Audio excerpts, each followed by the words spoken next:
Jedna stvar crpi energiju u velikoj meri i beskorisna je, a to je pokušaj da promenite nečije radikalno mišljenje ili pogled na nešto.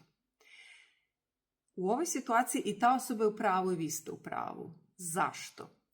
Ta osoba, zamislite kao da ta osoba, njen mozak je postavljen da vidi svet iz ovog ugla, a vaš mozak je postavljen da vidi svet iz ovog ugla. I onda vi njima kažete, vidi, stvari stoje ovako, oni kažu, ne, stvari stoje ovako, ovo je prava istina. I vi ste u pravu i oni su u pravu i niko neće promeniti ničije mišljenje. Sem ako neko ne odluči da promeni postavke u svom mozgu da vidi sve drugačije.